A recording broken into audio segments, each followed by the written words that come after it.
What's going on, guys? Let me know if you can hear me in the chat, please. It's been a while since I've done one of these, so I need to get used to everything again.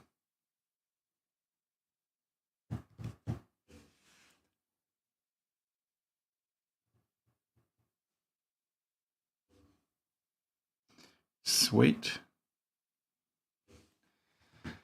How's it going, everyone? I'll just click through the comments now. I don't really have, anything on the agenda to go through in detail today, but we can just chat through the comments and get a good discussion going Sunday Arvo, or Sunday morning here in Australia, not the afternoon yet, so not much on for me.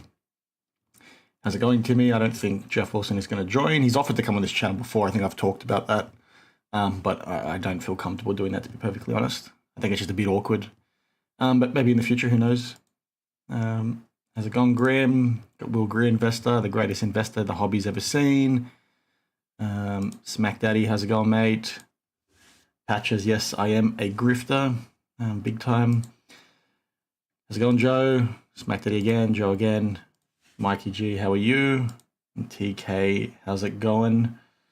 There's a few auctions ending on eBay, so I might be a bit distracted. I won't be sharing my screen just in case some of you guys beat me up on the auctions, but we'll see. Hopefully I win some and we can share them at the end. But yeah, not a whole lot going on. Hobby news has been a bit slow the last couple of weeks, which I think is a good thing. So you wouldn't have seen a video from me today. There's usually one from me every Sunday, but just didn't really see anything that was worth talking about. So you might see a bit more of that, over the coming weeks. You might not see me flag too much stuff, but we'll sort of see. Well, he's done, if you guys are not sure who Roman Schaaf is, he's got a pretty big YouTube channel. He is a watch dealer. And he did some breaks, I think, with Shine, if I remember correctly, Patches, a few months ago. Busted a crap ton of those. Yeah, so there's to give you guys some background with that, there's a whole back and forth with Roman Schaaf and accusations. Like when you think about bad things that are happening in the sports card hobby with influencers and sort of buying subs, views, and just doing strange things from content creation, Roman Schaaf is right up there, and there's a whole subreddit on Reddit that talks through some of those things that would probably leave you guys pretty shocked with how many parallels they are to what goes on with the luxury watch game to what happens in sports cards, because it's seemed to be, bringing all the same kind of people to it all. Yeah, I did see this, Mikey. It's an interesting one because a few people called or guessed that it was going to be cancelled long before it did, and it was just interesting because I think Fanatics came out and said that it was because of the hurricanes or the storms that were happening in Florida, which I think others have said is a bit strange, considering where they're located maybe wasn't going to be impacted. Maybe logistically it had issues for them to get things there, but there was a heaps of people, if you read on social media, were going to say that, or were saying, sorry, that it was going to get cancelled. So the fact that it did is pretty interesting. How's it going, mate? What's your crazy story, mate? Let's see what it is before I go out and talk about it. Yeah, so that's what I was just saying, right? It's just interesting, and that is stuff that we've seen from Fanatics before, right? Where they've used a bit of smoke and mirrors for why they've done things or certain decisions they've made. I would have appreciated if it was, in fact, because attendance was slow, because I think it clashed with another card show that was on the same weekend. Somebody can correct me if I'm wrong. Apparently, tables was selling really, really slowly. There wasn't really many that dealers that opted to go there. So it would have been good for them to say, you know what, guys, we've got egg on our face. We timed this poorly. We'll try and do better next time. We're going to reschedule this in a few weeks' time, not try and, milk, a national disaster or a storm surge, basically. It's destroyed a lot of people's homes as the reason for doing it, right? That doesn't seem, appropriate or a good thing to do, in my opinion. So I'm Ryan. Here's an observation. I got back 2 tobacco cards in the same set from PSA, but 2 different slabs in the same sub. Is this normal? A few people have been reporting that, actually. You've had, PSA started to use the Tall Boy slabs for certain cards in some submissions. They've done it a lot with the 84 star cards recently. I think there's a lot of people, I think even the Sports Card Radio guys were talking about, I think the one that Jeff sold or the one he now owns, how the slab looks a bit strange, or it might have been the one that sold for 244K on Golden. I was saying it looks like it's trimmed because it's sitting so small within the slab because PSA used the taller slab. So people have said the same thing that you've said there. They've sent in, the same submission, but like same cards in the same submission, but they've come back in different size slabs. I don't know what the reason is for that. Maybe one of them was miscut from the factory. Who knows? But it's not out of the ordinary to see that. Dallas card show came. Now, I'm not sure, based on where states are located in the US, like how far away is Florida from Dallas? Because is it going to be to the point where you're going to have all the big guys going to Dallas and not to, Orlando for Fanatics Fest, or Fanatics event, whatever it was called? I would have thought they were far enough away to still get, big traction, but maybe not. You were at the National after one day. And what did he say about YBGS? Oh, you're still going, sorry. You guys can read the comment I was reading in my head just to make sure there was going to be nothing spicy coming in that message. Yeah, big league packs and also the coupons to go ahead and use their sportsbook, right? Pretty dodge. Well, to be honest, like if him asking that question may not have been a bad thing, right? I think it's a fair question to ask because from his perspective, maybe he wants to understand why PSA or why not PSA. For you guys you guys that regularly watch my channel, right? We can talk a bit about grading now. BGS gives you no guarantee at all, right? You're submitting to them, like they're giving you a grade, but there's nothing to stand by their work, right? They don't offer a guarantee. They don't stand by their grade. If they make a mistake and grade a fake card, you're crap out of luck. We've seen that many, many times. We've seen that impact, hundreds of customers on PWCC, amongst other places as well. So it's a bit of a mess. At least when you go to PSA, you're getting a guarantee when you do go ahead and sell it. You don't get it for yourself. So if you go ahead and sell the card, somebody buys it, it turns out it's fake. Guess what? PSA is going to look after you, or, their policy says they will. Whether they do or not is another question. And then obviously CGC, as I've said many times, do have a guarantee for both the submitter and the buyer. So I can understand why people say why BGS. I know a lot of people like the BGS slabs. I've got one here actually that I just cracked out the other day. So you might see that in a future video. Cracked out a lot easier than what I thought it would have, to be honest. It was the first time I've cracked a BGS slab. But the reason why I cracked it out is because it doesn't have a guarantee associated with it, and I want to sell the card. So me getting it in a PSA slab, which is something that I don't normally do. I normally go to CGC, not PSA. It gives the prospective buyer the guarantee now. So they're going to see it in a PSA slab if they go ahead and buy it. They're a bit more protected. Yeah, that makes a bit more sense. Like the whole upcharge situation with PSA is also ridiculous. Like I think it makes no sense in the modern era. Especially with how they go ahead and handle it. And sometimes the comps they use is, all over the shop. We've had examples in the past of them using like a random comp from 3 years ago, like peak boom as the reason for an upcharge, right? That makes no sense, right? They don't police it as much as they should. So it's a bit ridiculous. Like my messaging, my thought process has always been, okay, rather than upcharge these specific customers, just raise your grading fee by $1 across the board. And those dollar increases that you're charging every single customer, they're grading 1 million cards a month, that should be enough to cover the insurance, right? Because the reason why they're upcharging is for the insurance of the card while it's in their possession. So there are ways they can do it a lot smarter rather than upcharging a customer a few $100. Like it makes no sense. They need to be doing smarter things than that, in my opinion. I'm not even seeing the oversized downtown news. I've seen all the memes, to be honest, but I've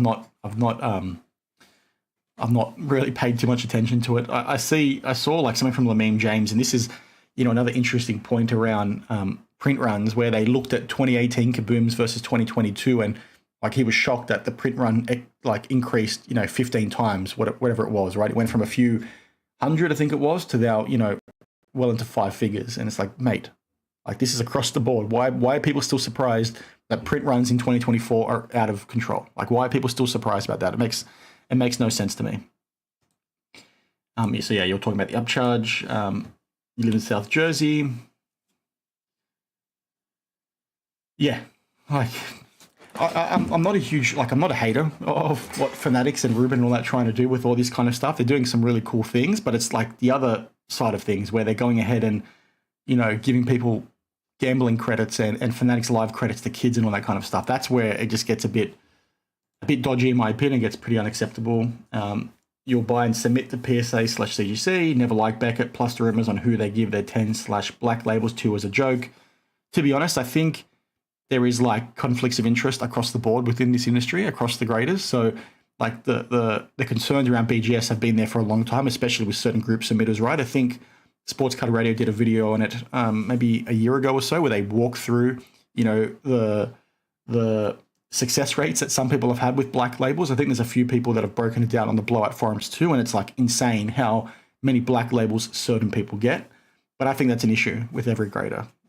Beckett, I think their slabs are nicer than PSAs, especially for thicker cards, but they offer no guarantee, which, like, guys, like, why are we sending something to a grader in the first place? Because we want, a third-party opinion. And for that to carry some weight, the third-party opinion has to mean something. And if a company is not going to stand by their work, why are we as customers, as collectors, saying, well, we're going to pay more for it now because it's in a BGS 10 or it's in a BGS 9.5, right? You should be looking at the card yourself. And that's something that we've talked about on the channel heaps of times. But it's like, we're using this service for a specific reason. Like, we're not getting any value off the back of it, right? Because if I buy something and they've gone ahead and made a mistake, my money is now down the drain, because I'm going to try and go back to the seller and say, this is a fake card. They'll just say, go ahead and talk to BGS. And you go ahead and talk to BGS and they'll say, well, we think it's genuine, right? So sorry, mate, you're crap out of luck. And then you try and sell it to somebody and they know it's fake because they've maybe seen the news or they've looked into it themselves. And then what are you going to do? You can't sell that card. So this is a really, shitty situation.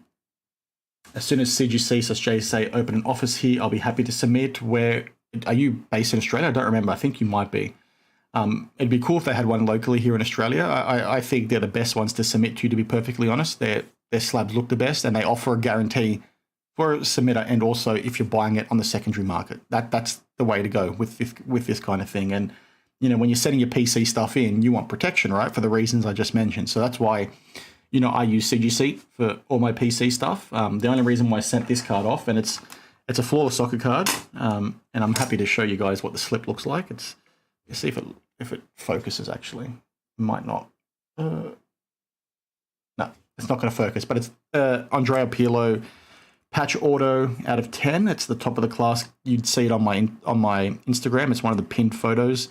I want to sell this card maybe down the line, so putting it in a PSA slab is the way to go. And I used the Talon 25 code to give him a bit of a shout out from the Sports Card Radio stream. So I basically got it, for free. It was no brainer. The whole BGS thing just makes me a bit uneasy. If I ever do want to sell it now, it's in a PSA slab. That should help with, resale value, and then also give the prospective buyer the guarantee, because if they make a mistake, they're protected.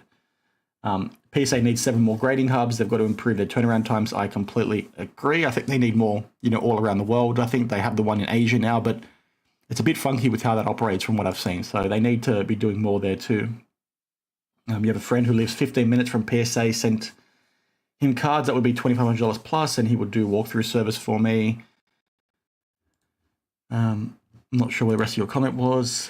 Brett S. If PSA upcharges to a higher service level, usually this level has a turnaround time attached. Are PSA not adhering to their turnaround time if they upcharge a card from a lesser service level? So someone can correct me if I'm wrong, because I'm not paid super close attention to their process, but my understanding is the value is assessed at the start. I could be wrong. Maybe I am. Maybe someone can correct me. But it would make sense for it to be at the start, right? Because it would be a really shitty thing to do for you to send in at the value service, wait your 90 business days or whatever it is now, or 30 business days, and then, at the end of it say, well, actually, we're going to upcharge you, and we would have turned it around faster, but you know what? You submitted it wrong, so too bad, right? They need to... They're basically playing both sides of the court with that, if you know what I mean. How's it going? Yeah, I am pretty tanned, actually. I spent the whole long weekend fishing a couple of days ago. I think I told you in my comment, not a couple of days ago, a couple of weeks ago, and got cooked in the sun. I was sunburned for like a week. It was mental. But, the tan's coming through now, so it's good. Does it seem like more than a few of these companies are running their business into the ground on purpose, rookie mistakes? I don't think it's on purpose. I just think they're incompetent. And I've said this, the guys that watch my channel will know that I've said this for 4 years now, or however long it's been since I've been making videos, right? These businesses are like run by idiots for the most part, and they're run by like small operations, because his hobby was, a lot smaller than what it is right now, 10 years ago, even 5 years ago, right? It's chalk and cheese compared to where it is today. So when they were talking about, managing, revenue and, the risks associated with their work, it was obviously a lot smaller, because cards were nowhere near as expensive as what they are now, including, retail product. Their insurance premiums would be a heck of a lot smaller. So it's like you've got the same people in charge of these things that are maybe not skilled enough to be now managing a company of the size that these ones are. And I think when you look at these issues across the board, it's pretty consistent, right? It's almost every business within this space makes these really basic errors. And when you look at them individually, you're like, okay, little errors can slip through here and there. But when you see the volume of them and how consistent they are across the board, it's like, well, maybe there's a bigger issue here. Maybe it's the people running the business that actually don't know what they're doing, which is where, the excitement initially came from for me with Fanatics, because they're obviously a huge, huge brand. They're run by, very experienced individuals. And whilst, yes, they have a crap ton of issues themselves, they seem to be a bit more competent than everybody else that's sort of already in this hobby. But, we've sort of seen that over the last, year or two, maybe that's not so much the case. Yep, I think they do. They do need to get off PSA's tit, but I don't know if that's ever going to happen.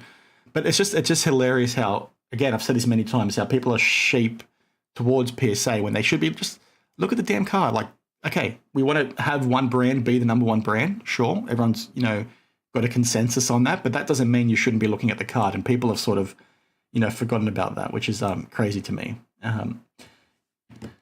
Yeah, I think we've met before, right? I think we've met at a hobby hangout. Correct me if I'm wrong. But yeah, not an Eels fan, so that's lucky for you because it's insufferable to be an Eels fan. No, I don't have a Ronaldinho auto. They're too expensive. His autos have always been pretty pricey in this hobby, even when like Flawless and Eminence first came out, 10 years ago, whatever it's been now, they were just way too pricey because, when you look at trading cards, primarily the market is US, right? So it's driven by US buyers. The Brazilians are the ones that these guys know the best, right? Even if you don't know about soccer, you know who Ronaldo is, you know who Ronaldinho is, you know who, Pele is, Maradona is, right? So those guys have always been really expensive for that reason. But on the other hand, there's so many other guys that are in those checklists that I've said before that are like dirt cheap that you can buy for like $100 that, are great players. You've got like, Ramirez over here, which is part of my PC, but I'm probably going to sell it to make way for a one of one that I've recently bought. But he played a number of games for Chelsea, won multiple titles, won a Champions League with Chelsea. Oscar over here, Patch Auto, won a couple of titles with Chelsea, won a Europa League, if I remember correctly. These things are dirt cheap. So you're somebody that wants to collect soccer. You're seeing these things that actually have tangible, impacts to the teams they played for, right? They were, good players. They helped win titles, yet they sell for dirt cheap. But, Ronaldinho, who's obviously a GOAT, is selling for, multiples more. It just needs to make a bit more sense in terms of that market. But that was a random for me. Kids are doing good. Thanks for asking. The house has been, I've said in a few videos, been really sick the last couple of months. Like my daughter goes to daycare, so she brings everything home. And the last, 2 months have been absolutely brutal. We've been sick nonstop, and my son's only 5 months old, or almost 6 months old now. So it's a bit scary, but it is what it is. Yeah, walkthrough is 600. Like it's just too pricey. I don't get it, but people are happy to pay for it, which is crazy to me. Probstein recently listed a fake T206, and it had a bid of 2275 before delisting 3 days later. Homework is so important in this hobby. I think like Probstein, they pump through so much volume, right? The one thing that they do good, I think, compared to some of these other auction houses or consigners is they do seem to be receptive to when people reach out to them, because you see a lot of fake cards get listed on there and people complain and they do seem to get taken down. But when you sort of see the same thing with, PWCC or Fanatics Collect, whatever it's called now, with as well as some of these other consigners, they don't really respond. Probstein, do miss things. I'm not cutting them slack to the point where we should say they do fantastic work for this hobby, but that element from them is good, right? Because you do see things get taken down. Some things do slip through, but you guys get where I'm going with that. Does anyone have any 2022 Skybox Metal Universe Champions Brady House cards? I'll let others respond to that. You got upcharges and still have to wait 6 months to get your submission back, which is insane, right? Like, I think their T's and C's do specify now that I think about it, that you actually have to, correctly state the value because it's going to impact you ultimately. But in a situation like that, like surely the grader should say, okay, well, you didn't get the benefit of the fast turnaround time. It was your own fault. So rather than upcharge you the full, $600 or whatever it is, we're going to charge you $200 as like a service fee or something along those lines, right? Like, not play both sides of the coin. It's just a bit poor. I am a Wanderers supporter. We did lose in the derby last night. So I am from Southwest Sydney, as I think you might know. I've said it before on the channel. So Western Sydney is pretty close to my heart, but yeah, the team's not the best at the moment, and lost at Derby again, obviously, which is pretty pretty disappointing. How's it going, mate? We'll see what else there is. Dave Snyder. Dan, any new info on the Western New York CT scanning location? I've not heard anything about that since I did those videos, to be honest. David Adams basically went cold on me. I think I responded to their email talking about my initial video and then didn't hear anything back, which is fine. I'm still, not sold on how true that story actually was, to be honest. But I think it's Sports Card Madness has been, talking about it in some Instagram videos and the like. So I would say the updates are going to come from them, and we'll sort of see what happens there. I've not heard anything. You have seen employee cards from a local big card center and parking lot that is used by a medical officer. That's interesting. You should, I would say, the next time you see that, maybe film it, because then we can, talk about it a little bit further. I don't have much to flex, mate. My PC's pretty small. I don't buy a whole lot of expensive cards. I just got some on my desk because I was going to send some off to PSA. Like, I've got this Kobe over here, which is pretty cool. Not overly expensive. I think it cost me like $200 Australian. It's from Select 1314. It's 15 out of 49. I love this set. I think this is the best Select has ever looked, if I'm being perfectly honest with you. Yeah, nice blue refractor from that set, but not a whole lot to flex in my PC. I'm just an average card collector, like I'm sure most of you guys are. What's happening with group submissions? This is one of the things I wanted to talk about today, actually, because in my last video I talked about GameStop getting involved with group submissions and why I thought it was a good thing. And I think people misunderstood what I, meant by that video. I know GameStop has significant issues. I know GameStop have made a lot of mistakes. I know GameStop are terribly run as a business, right? We have their equivalent over here in Australia. It's EB Games. I know full well how poor they actually operate. And would I personally trust them, submitting my cards? No, which is why in my video I said you should still submit your cards yourself. The reason why I said this is a good thing for the hobby is that it's going to bring more competition, because we have a lot of group submitters that do a really poor job. And I think this is going to help them hold, or be held to account, right? They're going to be held more accountable, because now you have a large conglomerate, offering the service that is going to bring in mums and dads that go to that store for their kids, right? It removes that barrier to entry for them. So these other guys that have been doing these group submissions for a long time now need to, step up their game a little bit and not be lazy like so many of them are, right? They can see, well, this company is now doing this. I need to change up my game to make sure that customers are going to come to me instead. And, whilst these group submitters do, what's what I'm looking for? Like they'll inspect the card, right, before you go ahead and submit it, right? So they can tell you whether they think it's going to grade a 10 or not, right? Obviously, you get that from them. You're not going to get that from GameStop, but, we need more competition. I think this is the competition that's going to light a fire under some of these group submitters' backsides to, actually start giving customers more value, right? More for what they're paying you for. Because at the end of the day, you're just a group submitter, right? You're nothing special. So your industry can change overnight, like what we've just seen with GameStop. The same thing can happen with, any content creator in this space, any influencer, any person that's going around making money by going to card shows. You're not special. Your thing can change overnight. You've got these big businesses that can go ahead and just come into your industry and start doing exactly what you're doing. And they might not do it as good, but they have the money to do it maybe, long-term or more long-term than what you can. So that's where, my mind goes with the whole GameStop situation, right? They're going to be pretty poor. They're going to make a lot of mistakes. I'm not saying use them. I'm saying the opposite. Don't use them. But some people will, right? And that's going to make things more competitive altogether. So I hope that makes sense. Dave, how does it feel to share half a name with the CT scanning card seller? Dan, no, I won't ignore your comment. But yeah, I think you should film them. Yeah, go on a little field trip, go on a little excursion, and try and capture some of these guys, because, no doubt it's happening, right? And the rumors have been around for a long time. Like I said, we've seen it on the blowout forums like 10 years ago, right? This is stuff that people talked about for a long time. I think I had some people even say in the 90s, there were certain metal inserts in cards that people were using like magnets to find the packs that had the metal card within them, right? This is stuff that's always happened, right? So it's just an interesting one. And we've seen it come out of China, right? We've seen multiple boxes now. It's not anything new. So people need to just remember that it's been around for a long time. No, only I collect, so they're not die-cast, the DeLoreans you can see behind me. I'm not sure if it's going to focus.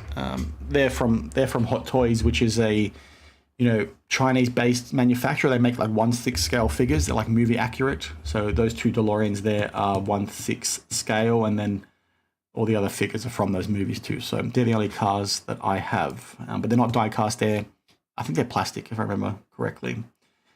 Do I like Roth cards or Justin Gamble more?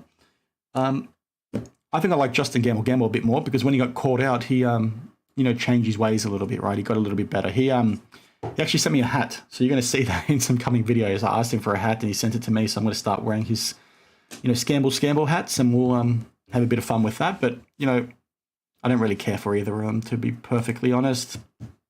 How's it going? Actually bought a few more Lord of the Rings autos since I bought the one that you sold me, which I think is here actually. So I think you sold this to me at a card show a couple months ago, right? The Billy Boyd from Lord of the Rings Return of the King. So I'm working on a few of these autos. I think it's a really underrated set, and I want to try and build up my PC with those, because some of them are getting pretty pricey. I hit this in a box myself, so that's a piece of memorabilia from the third film from the guy that played the Witch King, which is pretty cool. I'm pretty big on my non-sports cards, so I'm trying to chase those where I can. I don't really collect vintage, to be honest. It's too overwhelming for me. I'm more about buying individual players, and I'm sure when most of you guys are talking about vintage, like the US sports, I'm not across vintage at all. Aside from the big cards here and there, it's just too difficult. And then the ones related to Australian sports are just way too hard to chase, because they're too expensive. Agree that PSA shouldn't charge the full value of the service on upcharges, considering they are not adhering to their guarantee on the turnaround time. Yeah, like I think their T's and C's cover their backside, but you get what I mean with what I said earlier. The sooner CGC says JSA open here, I can then sub my own auto cards to get authenticated. Yeah, met at the Ashfield show. I sent off a card to JSA CGC when they first opened. It's in my Ship My Cards account, so I'll get it back in a few weeks. I want to try and get it back before the hobby hangout in Sydney. And the slab looks pretty cool from what I can see from the photos. But yeah, I think they're the best ones to go to, in my opinion. I collect a bunch of Back to the Future stuff. You can sort of see it over there. I've got a hoverboard. The original first set Mattel made was like maybe 15 years ago. They produced like a movie accurate hoverboard. They had like a really limited run. So I bought that years ago, and it's signed by Tom Wilson, who's the guy that played Biff. Christopher Lloyd was meant to be at the same show when I got it signed, but he ended up pulling out, and then COVID happened, so I haven't been able to get anyone else to sign them, which is pretty annoying. Upper Deck inserts were printed and cut by a different facility. 1.21 gigawatts indeed. How's it going, mate? I need to try and catch up on this chat. I'm pretty far behind. I think I'm like, what? Oh, I'm a minute behind, all right? So I'm nowhere near Dustin level of being lazy. Did you sort out the in-home card? Yeah, so I sent that off. They've said it's authentic, which is good.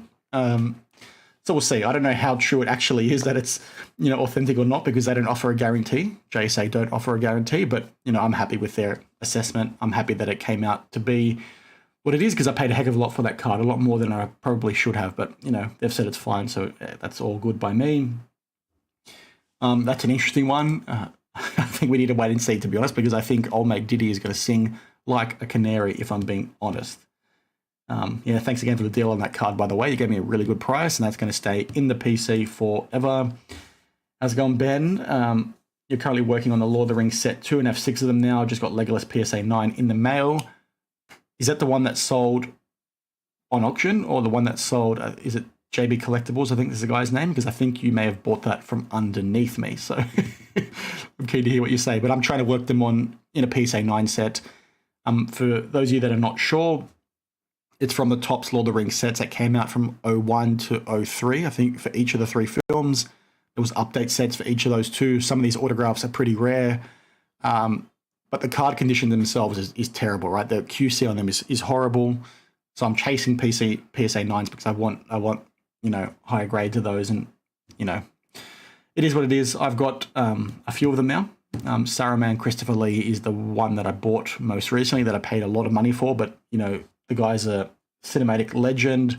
He was in the Star Wars prequel trilogy. He was in Lord of the Rings trilogy. He played Dracula in a heck of a lot of the Hammer, films that revitalized movie horror. If you guys don't know too much about that, basically, obviously all those Dracula films and all the Universal films were basically around for a long time. I think in the 30s and 40s, and then they were revitalized, I think, in the 60s. I could be wrong with the timings, but Christopher Lee was part of that, and the guy's a living legend. If you're not sure much about his history, I think you go ahead and watch some videos on him, because the guy was in like British intelligence for the Air Force. He was basically a spy, served in World War II, like lived a crazy cool life, and he actually got to meet J.R.R. Tolkien as well. So, legend of a dude. He's also, in his like last few years, he released a ton of metal albums too, which is pretty wild. So check it out if you haven't.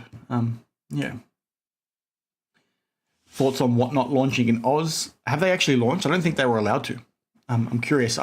And so this is an interesting one. I think Whatnot coming to Australia is going to potentially, I wouldn't be surprised, I should say, if it's the first domino falling with regulation coming to breaking.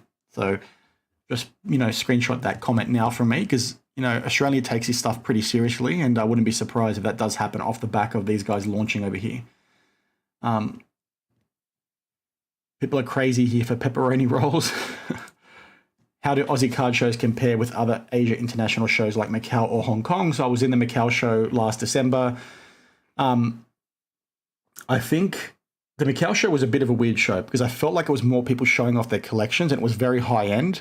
Australian shows are very much collector focused. I've said this, heaps of times on my channel. If you're somebody that's been to like small shows in the US, I think it's going to be very comparable, because most people are collectors over here. Like, we have obviously flippers and investors and all that kind of stuff, but it's really hard for people to move cards quickly. Like, we don't have the liquidity here in Australia. And, most of the people when you go to these shows have, PC cards that they're selling. So they're, quite heavily priced. So the shows are cool because you're seeing very awesome collections. And especially if you're, a fan of like 90s basketball, there's some big heavy hitter cards here in Australia that have never been seen before in the rest of the world, because we were actually chasing them, back then, right? I really like our shows because they are very collector focused, like I said.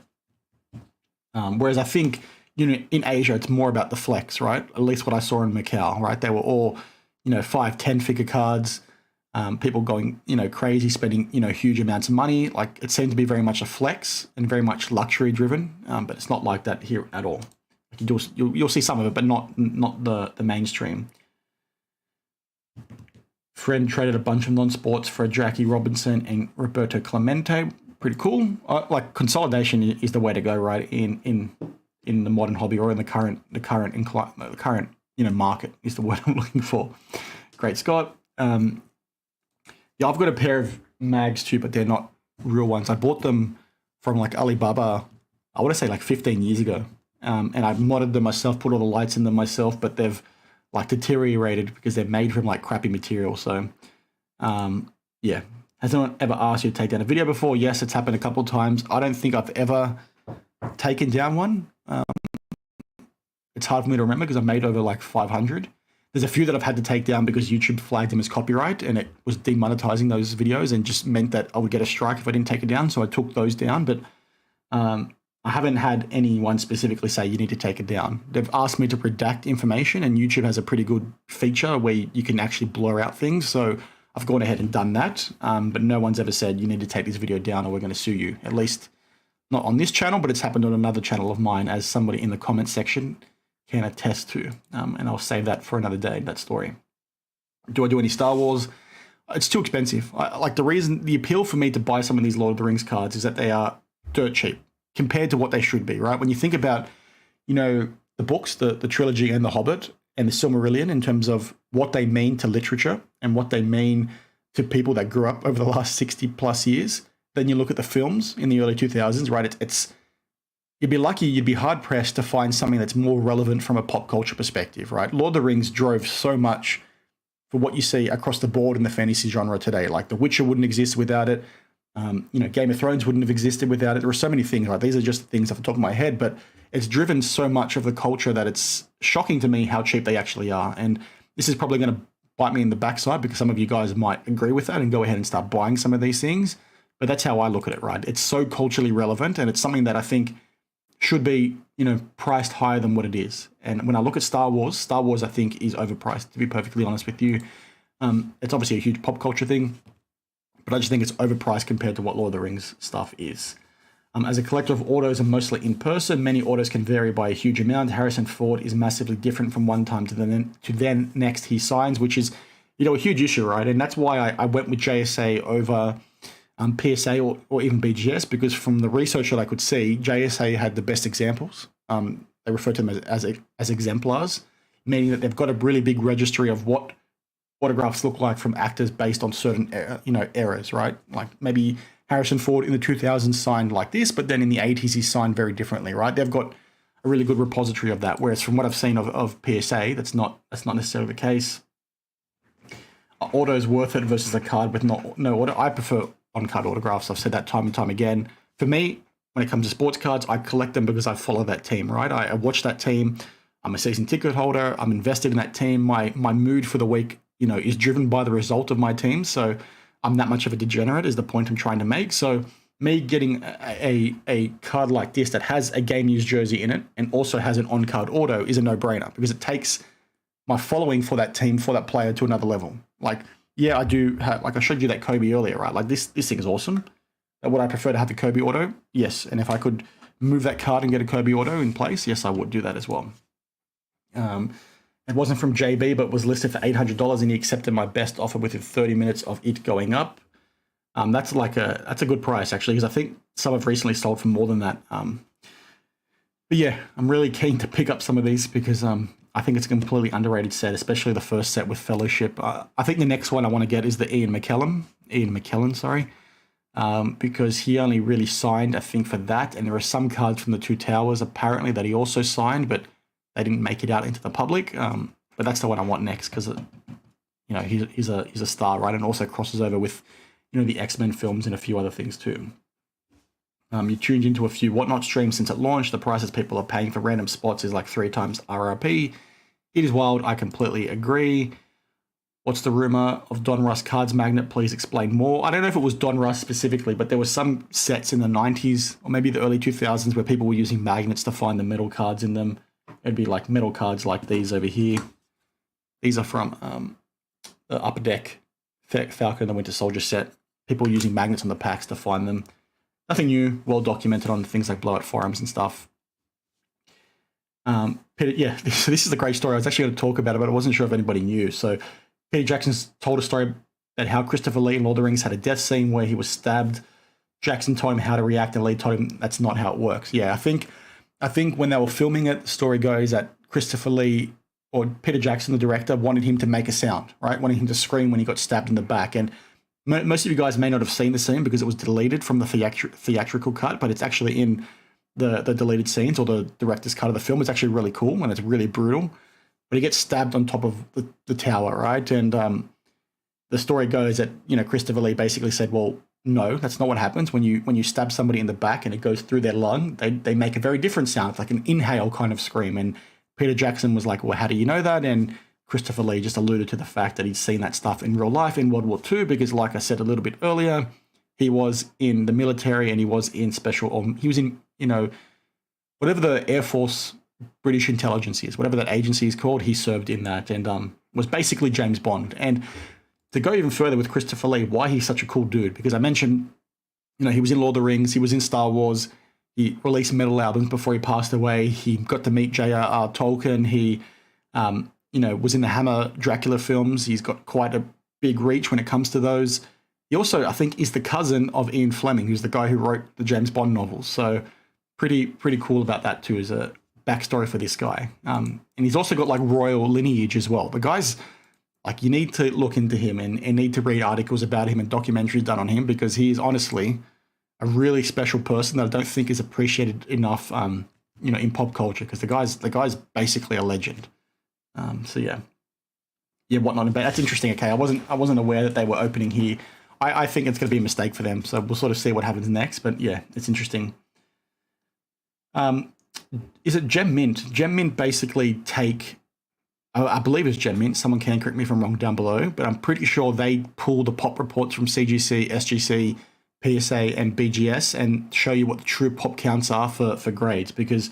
Obviously, when you go to PSA, you're going to see a certain thing. When you go to BGS, you're going to see a certain thing. What their website is trying to do is combine them all into one, which is something they were working on 6 to 12 months ago. I'm not sure where it is now, but that's where you should go. And it's also another funny thing, right? So many people focus in on pop counts, pop reports, but it's artificial. It goes to all the things we've talked about in the past, right? Who gives a shit what PSA's website says? If the card is out of 10, the pop count is out of 10, right? Who cares if it's a PSA 9 or a 10? Like, obviously that stuff will drive your decision making when buying, but people will say it's a pop 1 and then ignore what the BGS pop report is. Like, guys, don't be dumb. Don't be stupid.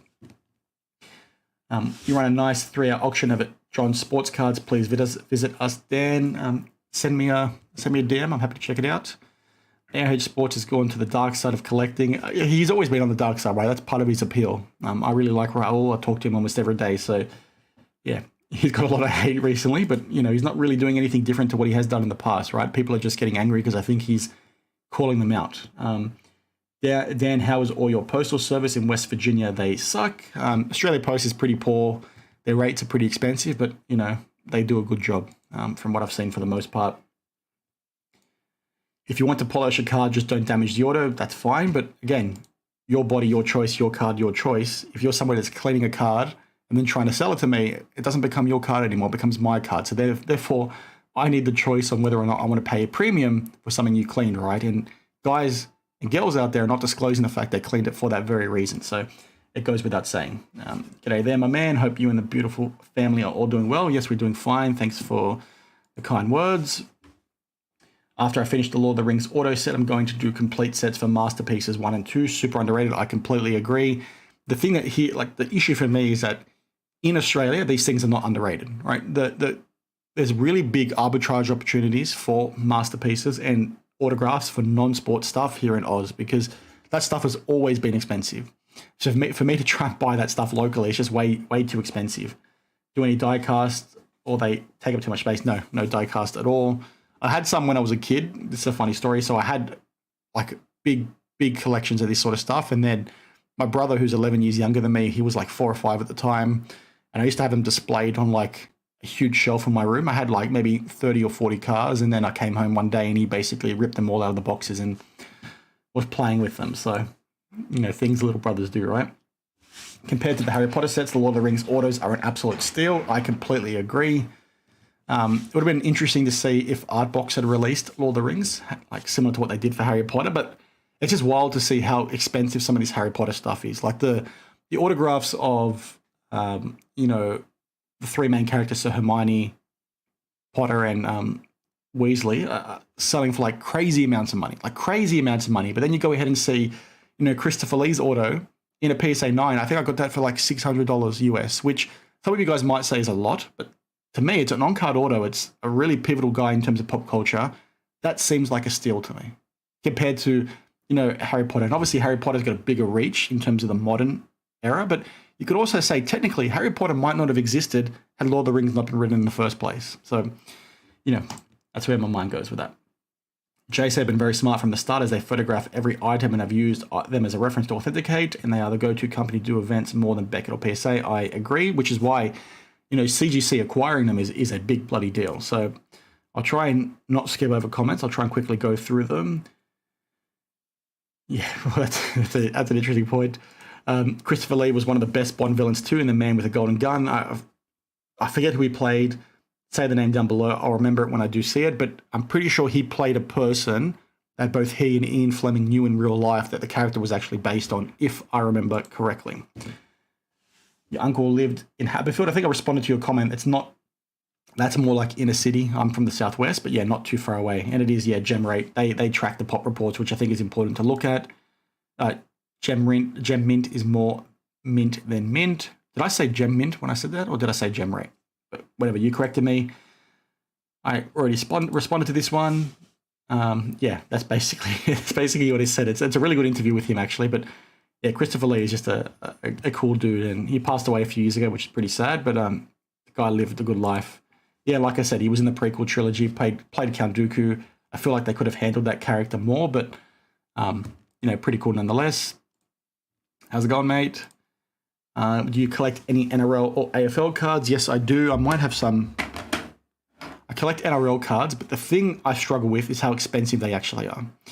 Like I rip the boxes here and there, but the autographs are way too pricey for what it is they are. They're not that scarce. They seem to repeat players all the time. And I can go to a game and just get an autograph myself, right? The players are really accessible here in Australia. So it's a bit crazy for me, some of the prices they sell for, especially when, you're not really getting a whole lot. And yeah, that's just my thoughts on it. I think it's just a bit too pricey, especially being an Eels fan. We have one of the biggest supporter bases in the country. So our cards sell like hotcakes themselves. So it's a bit wild. Oh, I thought the Dracula debate was in play. What do you mean by that? Sorry. Then a lot of stuff happening in the hobby pisses you off. What gives you the most? Mate, collecting cards gives me the most pleasure. This is one of those things that I've talked about on the channel before too, right? People sort of see my stuff and just think I'm hating or talking smack, but it's not, right? If I didn't care about the hobby, I didn't enjoy the hobby, I wouldn't be making videos. And you need to flip the lens, right? When I'm talking about these things, it's not to hate on this sort of thing and say what you guys are doing to collect is dumb or what I'm doing to collect is dumb. It's more to educate and bring things to people's attention, right? I don't think that's a bad thing. I think that's a positive thing. So when people say I'm always angry, it's like, guys, I see something, I make a video, and then I forget about it straight afterwards, right? I go on with my life. I don't live in the shadows constantly waiting for the chance to talk something bad about the hobby, right? I talk about the things that nobody else is talking about, which is why people come and watch my stuff, right? Thanks for the Q&A. I appreciate it. I appreciate you guys watching. That's a very fair point. Thank you. You're heading to bed. Nice chatting with the card man. Peace. Have a good one, mate. Hey, mate. Steph from 24/7 Collectibles. Hope you're well. How's it going? Hope you're doing well. Like the EPA or Hankers Pankers. Hope you do one tomorrow. Tomorrow's Monday my time. I'll be in the office, so I can't. But I'll try and get back in the habit of doing these more regularly, right? Try and get in the habit of doing them, once a week like I used to. It's just been a bit hard. My baby was born, son was born 5 or 6 months ago. I forget which one it is because it's been a blur, but a lot of priorities at the moment. Harry Potter is just a rip-off of Star Wars, orphan boy taken by an older man and trained in the mystic arts to combat a greater evil. To be perfectly honest with you, most fantasy novels, you could argue that, right? So many have stolen the same theme. And what's pretty funny about this is that, Star Wars Episode 7 basically just copied Star Wars Episode 4, right? They basically copied their own work. So we'll see. Seems I won a couple of auctions, not the ones I wanted, which is annoying, but it is what it is. That's fine. Sorry, just looking at my phone. I don't really like horror thrillers, but the original Wicker Man with Christopher Lee is amazing. I've not seen it. I've seen the one with Nick Cage, that's the bee movie, right? Where he's saying the bees at the end. But I should check it out. I'm not going to the sport. I'm not going to Macau this year for the Asia Sports Collectors Convention.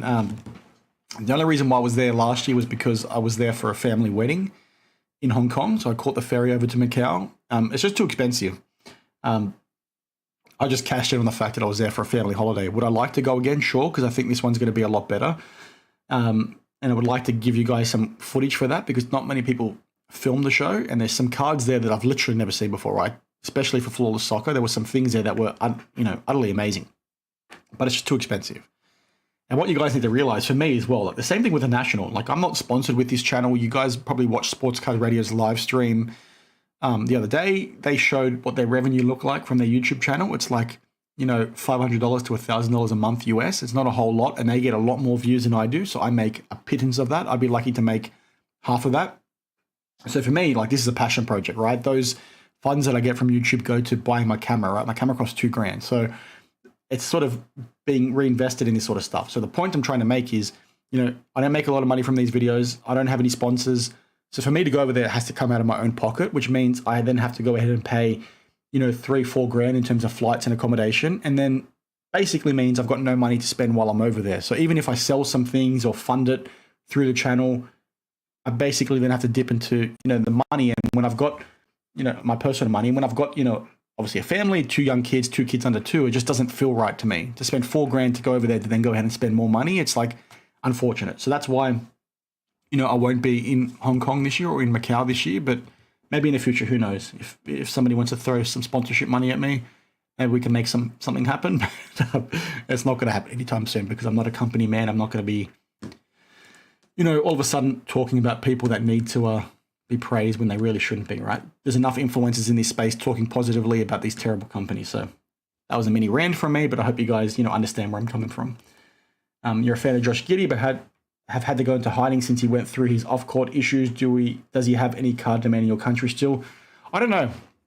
Not from what I've seen, to be honest. I think people are pretty much turned off him, and it's just a really awkward situation. Like, I don't know what the truth of the situation is, but for me, I wouldn't trust the guy, and I wouldn't be buying his stuff purely on the optics. And, Aussies are pretty strong with our opinions on certain things. Maybe, Zar Crazy One, who's down below, says, got to get the Pepsi Max sponsorship. I've got a Pepsi Max over here. You guys know on the channel that I love my Pepsi Max. Hey, guys, sponsor me. Maybe he can answer the question around Josh Giddey, because he is obviously a collector based here in Australia as well. But for me, like, we're pretty hard and fast where we cut people off. And he's one of those. Ben Simmons is another one, right? Ben Simmons, grew up in Australia, born here, somebody that, we were really excited about to sort of come into the NBA, and then he sort of comes in and has the attitude that goes against what being an Australian is all about. He doesn't play for the Boomers, doesn't play for the national team.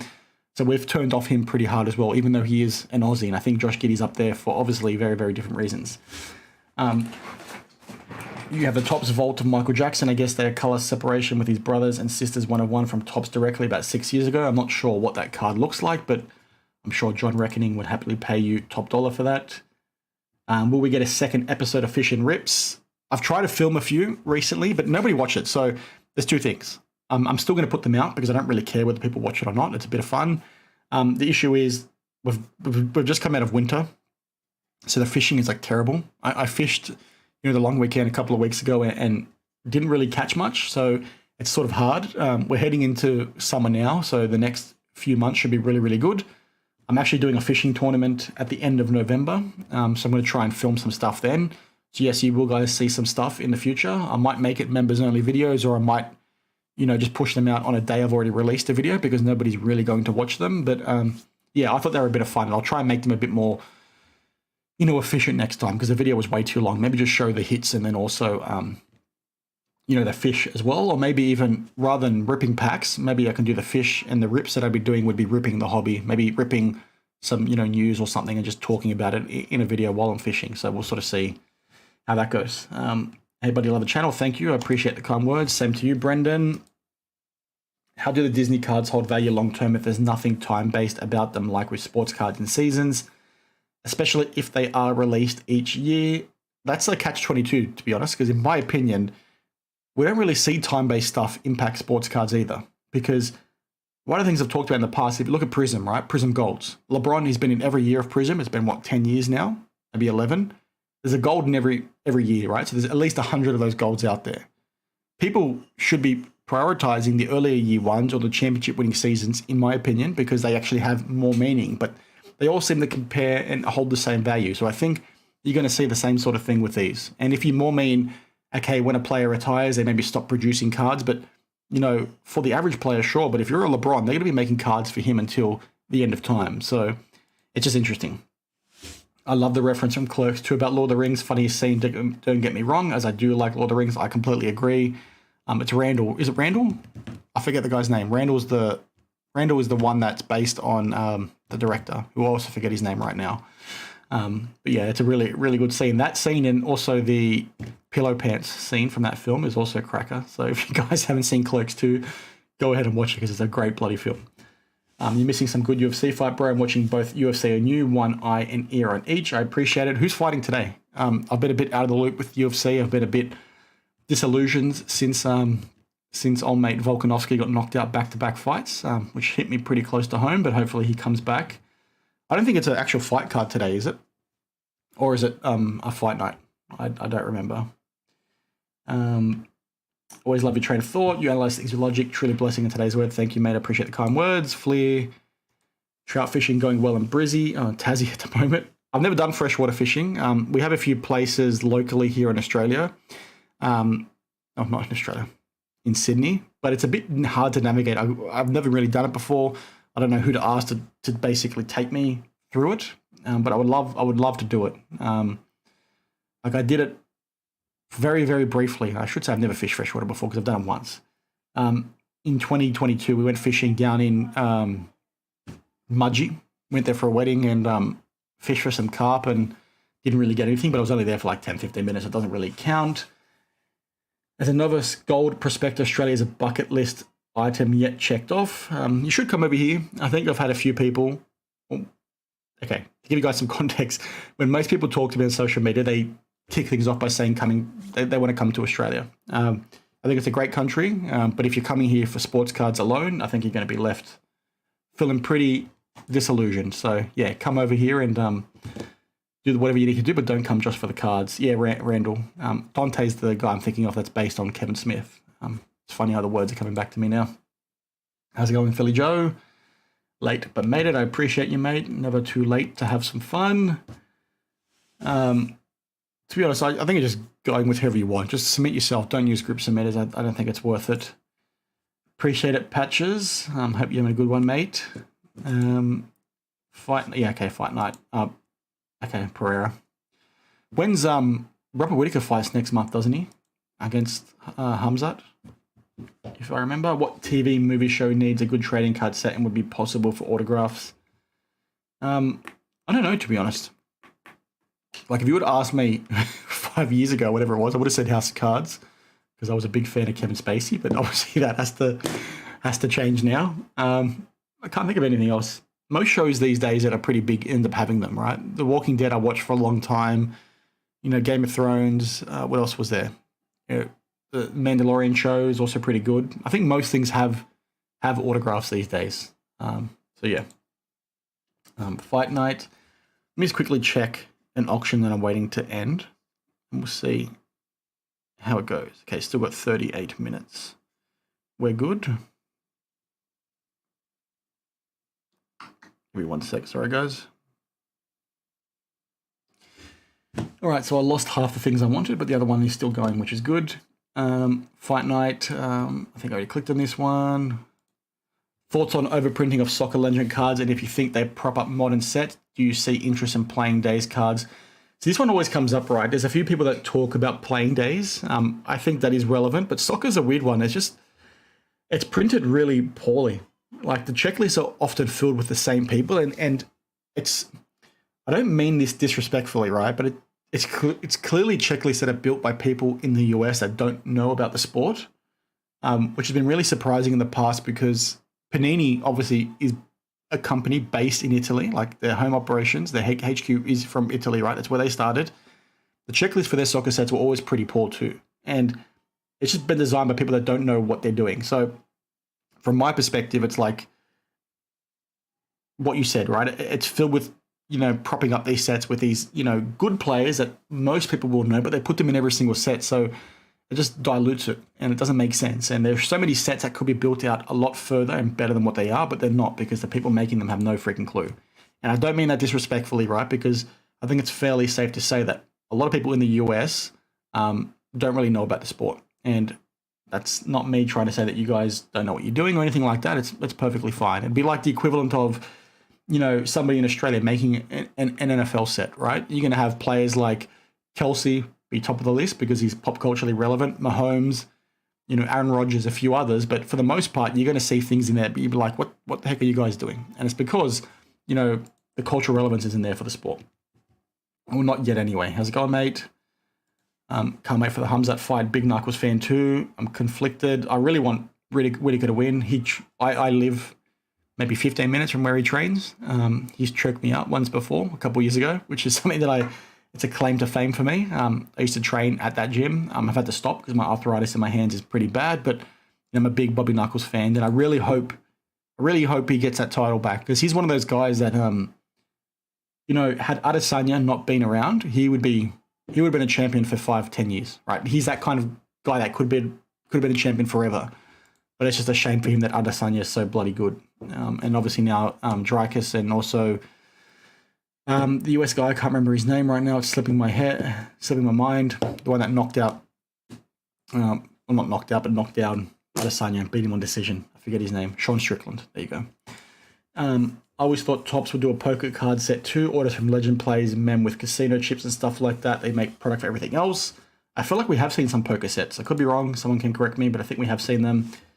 Love your shows. It's your first show. Appreciate you, mate. I've done a few live streams over the years, but it's been the first one in like 6 months. Just been too busy with family life. It's hard for me to make time in the middle of the day. So to give you guys context, this is like primetime US, which is where most of my viewers are from. But, you know, I'm based in Australia. It's 11:30 for me, so it's a bit difficult. I've got about half an hour left before I need to drop off. So we'll just try and see how things go. I do apologize. I can hear my kids crying in the background. So I do apologize, like I said, but we'll see how we go. What other Back to the Future memorabilia do you have? Hoverboard with Fox Lloyd is on my list, but might look into some Funko. It's just the Hot Toy stuff that you can sort of see behind me. If I can move my head, is it going to focus? I've got like reprints of like the Almanac and some other things from the film. But for the most stuff, it's going to be the hoverboard, the shoes that I mentioned earlier, and then also the Hot Toy stuff. It's just, it's a bit tricky. Like, I feel like there's a lot of really poor memorabilia stuff that's actually out there. But it is what it is. I've got some like other random props as well, but nothing really to write home about, to be perfectly honest with you. I've got the DeLorean from the third film coming. That releases next year. These are pretty expensive, if you guys don't know, so I need to sort of save up for it. But that'll sit on that spot on the shelf. Where is it? There. So yeah, it's my favorite film of all time. I watched that back to back to back as a kid. Like, I'd watch it literally every day. So I really want to try and get more autograph stuff. And I really want to try and get something with Michael J. Fox before he, you know, ultimately passes away, because obviously he's getting on in age. But we'll see how it goes. Like, I'd love to take my hoverboard to the US, but it's just too difficult. It's too big. It's too heavy. It is. Yeah. We'll see how we go. People on the non-sports card nonsense group have a nice group of members who make custom cards for shows and movies. That's pretty cool. I think Kyle from Wax Museum Podcast has also done a few videos on how to make your own custom cards, which is pretty cool. If you guys want to go ahead and make one of your own to go to a signing session, I think check those out. I didn't even realize there was a non-sports card nonsense. I'm assuming you're saying non-sports sports card nonsense group, I think is what you meant to say. I didn't even know there was one. The Merlin and Futera are looking awesome. Been watching Harbor break them. Surge hit the Sorceress pack the other day. The Futera stuff is interesting. They don't do it anymore, but what they used to do was on the back of the card, they'd have a code, and you'd type that in on their website, and it would take you to exactly where on the jersey your memorabilia came from.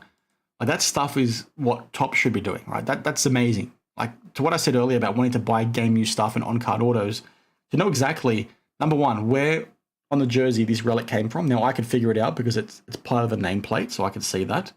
But to sort of then also know which game it's from just takes collecting to a whole other level. Sure, they should make Peaky Blinders. Yeah, I think that's a good one. I think it's got a big following, actually. So that's a good point. You have almost all the autos and relics from Doctor Strange and Clerks. I didn't even know they made Clerks autos. I'm assuming Kevin Smith is going to be the expensive one. Same with Rosario Dawson if it's from the second film. Yeah. Yeah, I've got there's multiple different types of arthritis, obviously. But the one that I have is something they can't actually test for. But it's just there. I've got it in my hands and my toes, so it makes it pretty difficult, especially when you're grappling all the time, right? So it just becomes too cumbersome. And then what happens is my fingers get really inflamed, so I then can't type and I can't grip things. It got to a point where even picking up a can of Pepsi Max was too difficult. So I had to give it up, which is unfortunate, but it is what it is. So we don't have GameStop here. We have EB Games, which I think is owned by GameStop ultimately. I could be wrong, but I'm pretty sure it's the equivalent.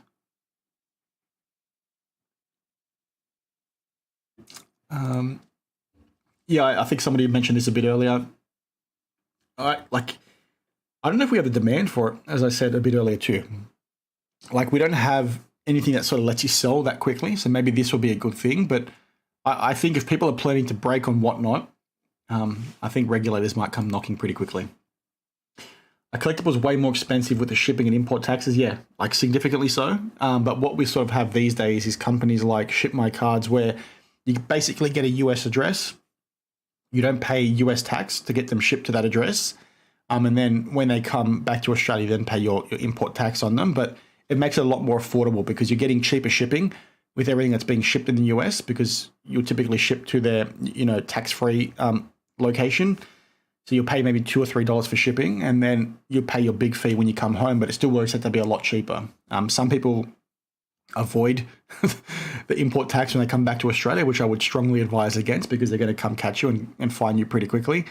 But it just saves a lot of money. To give you context, right, if I'm buying like one card from the US, like I used to do, shipping might cost me 50% of the card price, because eBay forced international sellers to use their shipping program, which charges like crazy rates. And the shipping process takes like 4 to 6 weeks. It's not worth it at all. So it's just crazy how that's sort of perpetuated for so long. But we've got services now like Ship My Cards that make it a big deal.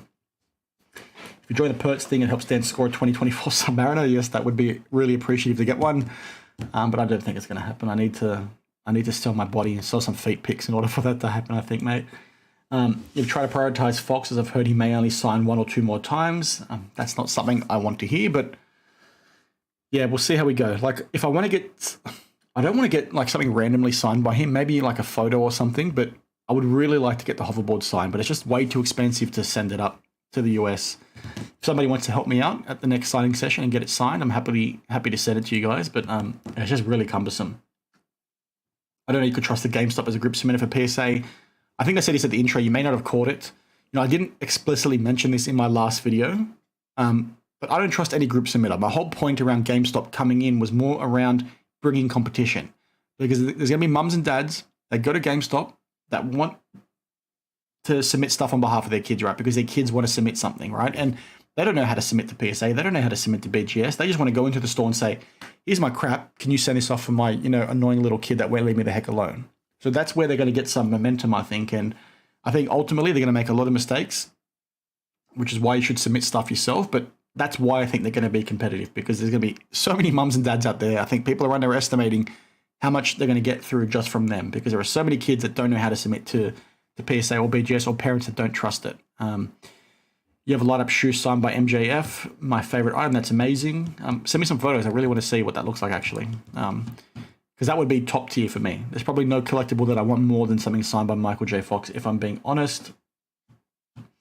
If you want, I have 2 sets of license plates from the DeLorean signed by Christopher. Happy to sell one if interested. Yeah, shoot me a message, mate. I'm happy to discuss. Finally caught you on a live. Appreciate your content, Dan. Thank you, mate. I appreciate you.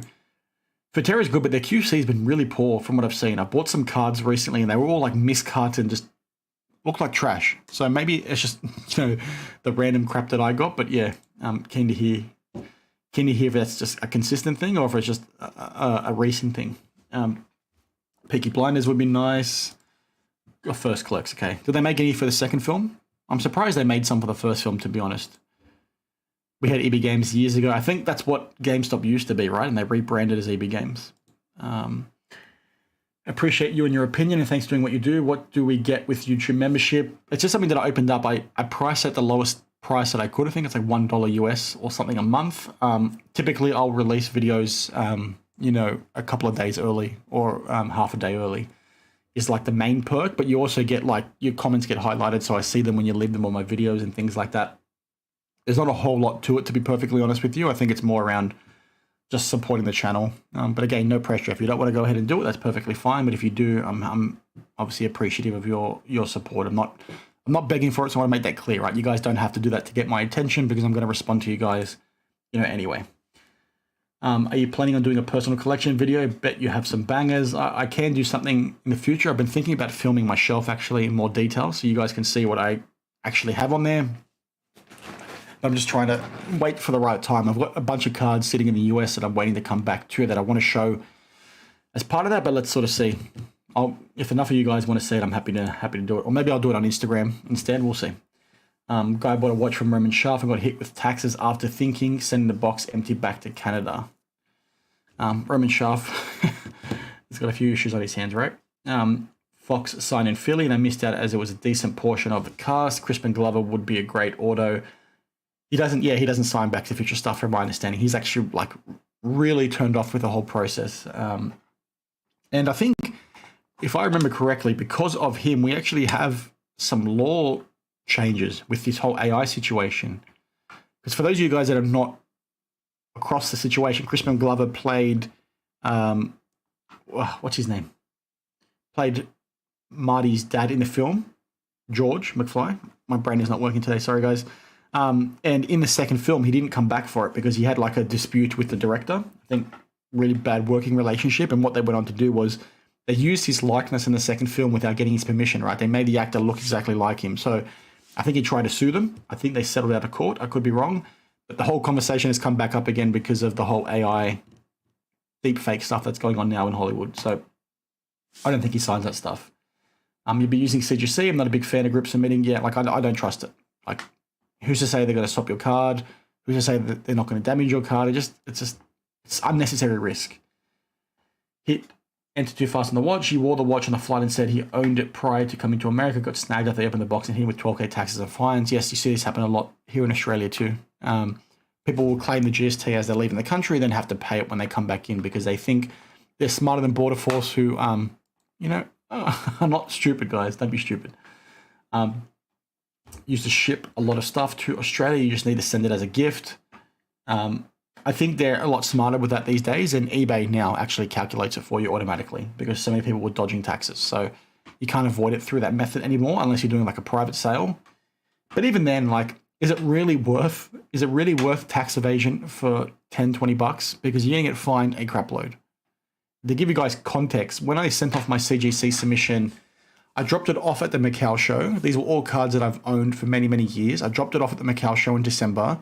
And when it got shipped back to me in Feb or March, I got charged a shit ton by FedEx and by the Border Force because they made me pay GST on the valuation of the cards because CGC forgot to include the invoice with my submission.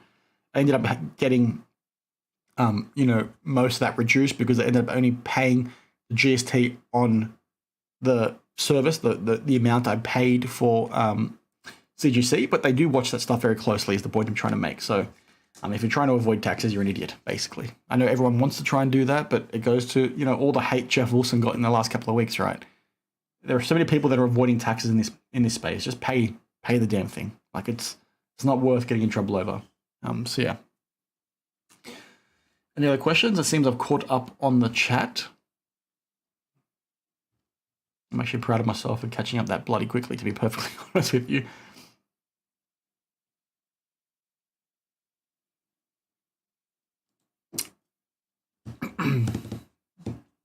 Asked before traveling with my one watch, and they told me to bring the papers to show I bought it and not. I don't know what you mean by that. Not Huawei. You did find 2 Rolex ADs in the non-duty zone. So you do see them, right? They're in the duty-free zone, but you'll have to pay the import tax when you go to the new country, right? And if you bring them back into the country you bought it from, you have to pay the import tax. So it's only duty-free until you enter a country, basically, unless you're entering a country that does not have import fees. No, it's not much. I get this question a lot. So NFL has a decent following here in Australia, but for the most part, most US teams are like pop culture over here, which sounds a bit silly, but I just bought the hat because it looked good. Because it's green. Obviously, I know who the Raiders are, but I bought it because they look like we're idiots like that in Australia. We don't have any direct connection to those teams, so it's easy to sort of wear them as a brand, if that makes sense. Like I've got a Boston hat over here. Here's another Celtics hat. I'm sure that was a Red Sox hat. Here's a Celtics hat. I'm a Boston fan though, so that's deviating away from that. But we just buy stuff because we like it. It's very different to the US because obviously it's your local teams, etc. You hate Upper Deck releasing young guns with rookie logos from players who'd been in the league for 20 years. Yeah, I saw something about this recently. I may even knew that messaged me about it. Like I think that seems a bit strange to me. That seems like something that Chops is going to try and do with Wembanyama, to be perfectly honest with you. So, yeah, interesting. You sent a ton of football cards to the UK, basketball to Australia. Basketball is definitely the biggest one over here. Like, we have a huge following. But yeah, like that makes sense. Some pretty big MJ collectors over here as well that you guys may have seen some of my most recent videos. Sorry. When I did a video maybe a couple months ago, there was a pretty big Michael Jordan collection that was pretty cool. Yeah, like Phil Mark says, yeah, we just buy hats here that look cool. Hornets in old days had cool stuff. Like the old Raptors gear too, I think from the 90s, where it had the red, was it the red Raptor? That stuff sold like hotcakes over here too, but we just buy it because it looks nice. I'm not sure how Upper Deck is still releasing 21-22 and 2022-23 hockey now. That's like right up Panini's alley, right? They've been doing that for a long time as well, just like extending the seasons. And like, I wouldn't be surprised if we see Topps do the same thing with Victor, next year or the year after when they actually do get the license for the NBA. They're going to re-release, rookie cards of him. You watch, it's going to happen. They've already put his bloody cards and everything else. So, yeah. I'm just checking the auctions again, guys. Sorry, give me 1 sec.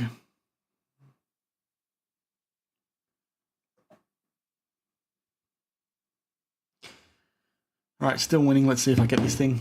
Yeah, that's going to bring the haters out for sure. I'm sure, I think Sports Card Radio covered it, but speaking of Mercury, that video of Jeff Wilson opening up the box on the plane just was so cringe. Like, I don't know what your guys' thoughts are, and I don't want to keep hating on the guy, but that was just like embarrassing. He basically opened the box on camera on a plane. I'm not sure if he was sitting in first class or not, or business class, but it just looked very cringe. It's on his Instagram. I'm sure Sports Car Radio showed it the other day. Just weird. He was like trying to be quiet, but he was still making loud noises. Just like, mate, if I was on that plane, I would have been like, dude, like, what the heck are you doing? Like, you look like a freaking idiot. He hit a pretty good card. I think it was the Robinson? No, it was the Shaq Wemby dual auto out of 10, I think is what he hit. But it was just embarrassing. I'm sure you guys had seen it by now, but it's like, you're in your 40s, dude. Like, I can understand you want to be excited because you hit a card and that's what people do in this hobby. When they hit a big card, they go crazy. But surely it wouldn't have been that hard for you to control your voice in that situation or control your professionalism. It was like, it was just so cringe. Upper Deck is the reason that football went from 98 to 98-99. They released 98 Encore Football, but it was printed in 98 to exploit the 98 rookie class a little more. I think we're going to see a lot more of that, like I said, with Wemby, right? They're going to milk that thing as dry as they can. That was 100% on his way back from having those boxes scanned. Like, I'll let the theories run themselves, but, people are going to ask that question, right? So you have to ask that question these days. Like, question everything when it comes to that sort of stuff. It's hard to know what to believe. Jeff Wilson being so big into Mercury proves it was a flop from the release. I kind of agreed, to be honest. I think when you look at the sales price of some of these cards, it's just ridiculous. And I know people have sort of jumped on my back, like Neo Cards and Comics a little bit. Brian Gray have jumped on me, a few others, justifying its price point and justifying why they're his rookie patch autos and why they should be worth collecting. But to me, it's like they're far from that, right? I don't think they are worth paying anywhere near what they're selling for because they look like crap. Okay, it's going to be unlicensed, but you could have done unlicensed a lot better. Like the one of one that was hit on pre-release night that has the Jordan, logo in there, looks good in my opinion. Like, it doesn't look like an unlicensed card. There's no reason why they all couldn't have looked as good as that. But when you look at some of these base cards, the designs of them are like they're shit. Like, it's so terrible, and people are praising them, and then they're saying, well, the biggest loss you can make with one of these spots is only a few $100 if you're buying into a break. But when you look at what they're selling for, they're not selling for anywhere near what they should be, right? You're talking about a product that cost, $8,000 USD. I think they're on the secondary market for like 10, 11, maybe a little bit more. Like, this is something that's meant to have some prestige behind it. It's meant to be a set that's defining for him as a player, right? Because they're only releasing this set once every couple of years when a player comes along who was special. So you have this amazing set, and then you go ahead and put, terrible cards in there that my daughter could have designed better, right? She's only 2.5 years old, right? They look like crap. So, that's a mini rant from me, but I'm sure you guys would agree on that one. His cringe, his content aged badly. I think he's just now caught in, like, I've always liked his approach to his content in terms of the quality, because I think he's given us lenses on things that we've not seen before. The interviews that he's done with Marshall Fogel, I think, were fantastic. I haven't seen the Nat Turner one. But there's like a level of professionalism that's come with his vlogs and his content that I think is really good. Where I think he's sort of crapped himself is obviously on all the selling of picks and all that other dumb crap that he's done and borderline sketchy stuff that he's done. But now he's like trying to appeal to a certain generation. It doesn't seem like he's acting himself. It's like playing a character, which I think just makes it even more embarrassing. I agree, mate. Logically for Topps, the higher noble metals are next. Printing delays are also what happens when everyone uses Chrome and only one printer can do it. So I've heard it's easier to sell it'd be easier to tell profit/print run if the odds sheet was provided. I completely agree. Mercury is so dumb, should be valued the same as Leaf. Same with Topps Chrome. Michael Jordan Upper Deck Masterpiece Collection was released 1K in dealers. I think there's more to your comment. Yeah, your sausage fingers. Not sure why someone thought making wild card a game was a good idea. Fingerprint inserts were jumping the shark and a bad idea. Like, I just think it comes back to, like, the approach they took, right? So I used Eminence as the example when I spoke about this in the video last week. You know, Eminence, I think, was like a $6,000 box or $6,500 box in 2014. You know, first year Eminence basketball. Obviously, a lot more expensive in today's dollar. I think today's sets are like 15 grand to 25 grand, you know, retail. I could be wrong. But obviously that set is more expensive. But the approach Panini took was, well, this set we want to see as being like exquisite, right? We want it to be super high end. We want these patches to all be game one. We want this to be really low print. You know, I think the highest number you can get in that set is out of 10 or maybe out of 15. So they took like that approach with it, right? They put it on the pedestal, not just with what they were charging, but with how they went ahead and designed it. Yet you look at Mercury, Topps basically put it on a pedestal in terms of the price, how they marketed it, but not how they designed it. And that means, you know, the end product the consumer's getting, like the collector, is dog shit because it doesn't match what it is they're selling. It just looks like crap. So again, I know it's not meant to be Eminence, but you guys get what I'm saying. Like, they designed it to be this amazing thing. They charged the premium, but they designed it so cheaply. It's like, guys, I wouldn't have had an issue if you went ahead and charged double the price for the product, but you made the highest, you know, serial number out of, you know, 25, and you actually made all the cards look decent. So yeah, mini rant again, but it's just wild.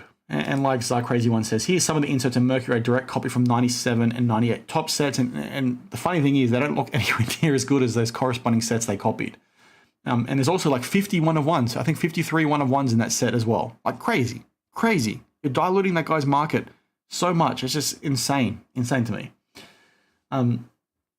Trying to put together every Souths order from packs for my 9-month-old son, trying to get a Luke Curie in a Souths jersey at the moment, but people are saying it's his rookie auto and they're charging $400. Crazy. Yeah, I agree. Like, there's a few, I've had some, I've recently sold them. I had a bunch from 2022 NRL Elite when Parramatta made the grand final. I had jersey numbers for Junior Paulo, Samama Taufa, a few other players. I sold them. The only one that I've kept is Will Penasini. I've got his rookie auto jersey numbered, 3 out of 100. But the reason why I sold them is because they're so expensive. Like, $400 for a Luke Keary auto is just crazy. You know, I know the guy has won, I think, 3 championships, right? He won 1 with Souths, 2 with the Roosters. And he's retired. We retired this year, but it's like $400 is not appropriate for his card, right? At all. Like, it's just crazy. Like, it should be a $100, $200 card, especially with how many they print and how small the market is over here. The Jordan set ended up being sold from $500 to $750 as those types of non-pack pulled autos weren't popular. You bought the autos for $450 a pop. Fighting for the wrong real estate on the periodic table is one thing, but a logo slip on an unlicensed card, tinfoil time. Yeah, that's a good point too. Mercury has one color napkins, which ruins. That's my point, right? They could have sold. What they could have done, right? It was got rid of all those cards, double the price, and had the same output to customers, but without the napkins. And I don't think people would have complained. Like, maybe I would have sat here and still said this is dog shit, but I think it's better than what we actually saw. Like, the fact that you're getting napkin patches in a box that costs $8,000 is crazy to me, especially when they've gone ahead and marketed it how they have. And yes, people will say, well, go look at Panini with Flawless and all that sort of shit and see what they've done. But it's like, guys, it's not comparable. And just because Panini does it worse does not mean Topps should be cut some slack. Like, you're here to make the hobby better. You're here to make this set better. Treat it like you're basically saying it should be treated. So I keep rambling about that, but you guys definitely get what I mean. The best set centered on one player is Kobe Eminence, one of the only unopened products I have in my PC. I agree, and I think not many people know about this set, to be honest with you, but what I like about this set is I don't recall if there was any patch autos in that set. I think a lot of it was like the silver bars, the gold bars, the autographs. But if I remember correctly, every one of those boxes came with a coffee table book that was signed by Kobe. And I think there was redemptions in that box to get game used jerseys, to get other autographs, to get a bunch of other memorabilia as well. So they made a very specific player set, but then they took it to the next level with what it was you could get within it, right? they treated it with the respect that it should have had, right? They're charging you a crazy amount of money, and they're putting things in there that are pretty cool. Yet, what Topps have done with, Mercury is just whack together some really shitty looking designs and try to just fleece people, or so it seems to me. And breakers that are selling it are definitely fleecing people. So, yeah, that's my mind made up on that one. Total of 56 one-of-one cards and 6,086 autos. Saturation is an understatement. And that's guaranteed autos, isn't it? Because isn't there more autos than that? Because can't you get more than 2 autos in a box? I thought you were guaranteed to get 2 autos, but you could possibly get a third as well. And my understanding is there's like 3,000 boxes. So could be wrong, but one to keep in mind too. Good or bad, Dan, it's awesome. Again, allocation does not censor your opinion. The hobby needs some tough talk. And this is one thing that's also like annoyed me, right? Like people will hear me talk about this and say, well, you're just hating. But if Topps were smart, they'd be listening to these kinds of opinions and trying to adapt and make the process better. Not think, well, this guy's a hater, I'm not going to listen to him, aka what Jeff Wilson does.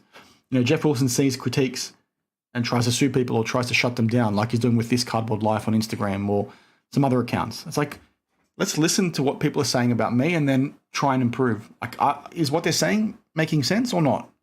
But I think that's more of a problem on modern society than anything else. Like, you're selling yourself short if you're not listening to both sides of the fence, right? Make up your own opinion. Who cares what other people are doing?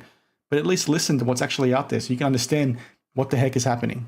And, Topps could learn a lot by listening to collectors actually saying, well, we don't like this little element you're doing. Let's try and make it better moving forward. So that's just my opinion.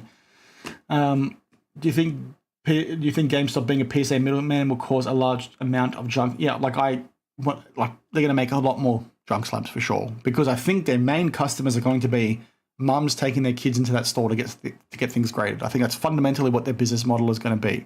So I think they're going to win a lot of new customers because of that. And I think, yes, you're going to see a lot of junk slabs, a lot more than what we already have. You bought all the spots for a few breaks of it. Those figures are per the checklist, total on the product. Okay, interesting. Because I think the checklist wasn't announced at release, right? Because I think there was some, rumor and innuendo about what the checklist actually looked like. But yeah, an interesting one. Now, what's funny about this, actually, I'll go back to this comment about centering my opinion. So, I put out the video the other day talking about GameStop and PSA. And I had a comment, and this is where people are really weird with how they classify me as negativity, right? Because I had comments in that video saying, I'm just hating on the hobby, right? They said I was being negative and I was just hating for the sake of hating. Yet I had an equal amount of comments in that video saying I was paid by PSA to make that video to praise how good it was. So I've got people watching the same bloody video telling me that I'm negative and also positive in the same one. So I don't think you're ever going to make people happy. But I just thought that was pretty funny that people said I was being paid by PSA, which is not true, right? Nobody's paid me to make a video. And then in the same video, people said I was just hating on PSA for hating on them. Like, make up your bloody mind, guys. Fanatics can help basketball by getting Jordan and making an exquisite type set. When exquisite released, no one wanted to pay $500. Yep, or 500 or up. It'd be interesting if they got one. But do you think he's ever going to sign for anyone other than Upper Deck? Like, I thought he was. I thought the whole rumors and the story behind it was that he's very loyal to Upper Deck, considering they signed with him, when he was quite young. But maybe I'm wrong. Yeah, they'll ruin it. Not knowing what they will do is they'll sign him today and then try and make unlicensed crap with him instead of just waiting. And yeah, will we see Walmart? You might actually. I think we're going to see this stuff become a bit more mainstream. GameStop are already a scam. They're selling backyard break repacks. Completely true, which is something that I haven't spoken about, but one that we have to keep a close eye on as well. I'm probably going to go for another 10, 15 minutes, guys. So if you want to ask the last round of questions, please go ahead, because I need to go help the wife with the kids.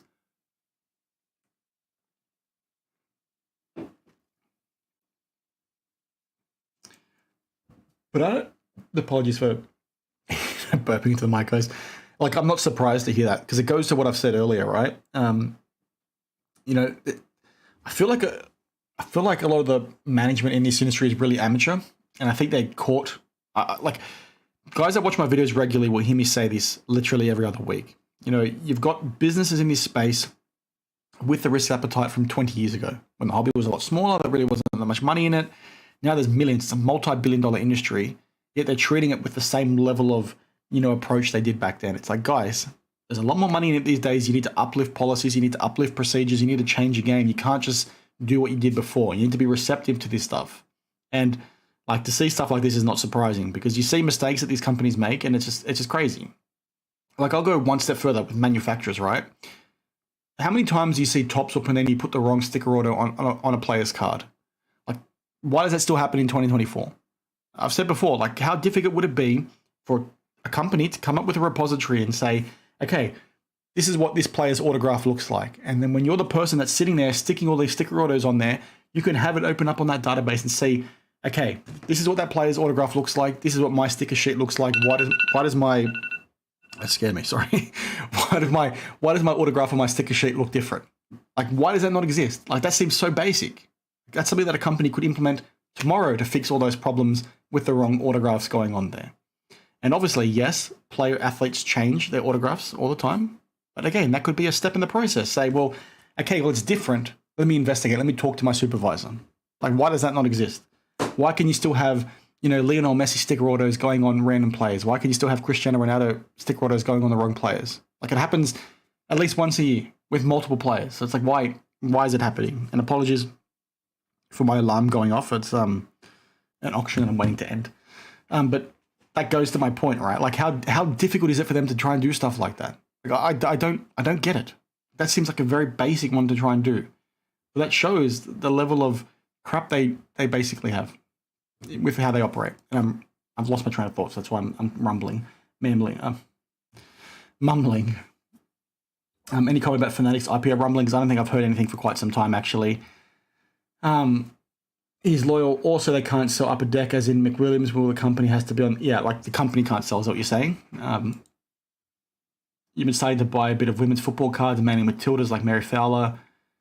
I think they're probably maybe worth it long term, but I don't know if, like, they're ever going to kick off, to be honest. I'm happy you said Mary Fowler. I'm not a big fan of Sam Kerr, but Mary Fowler's pretty cool.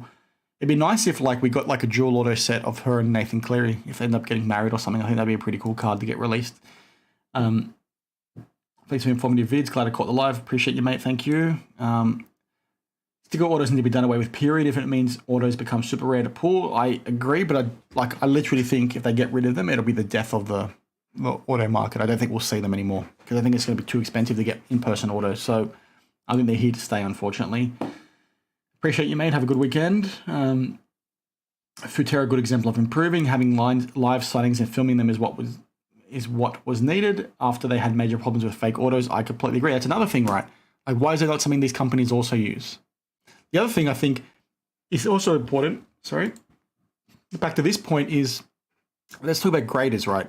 How many times do you see graders grade the same bloody card, right? They don't realize it was cracked or it was a fake card, because we've seen it with, those Topps cards, or not the Topps cards, those Panini cards that I covered that were duplicates, right? The Patrick Mahomes rookie patch autos, right? The ones that were patch swapped.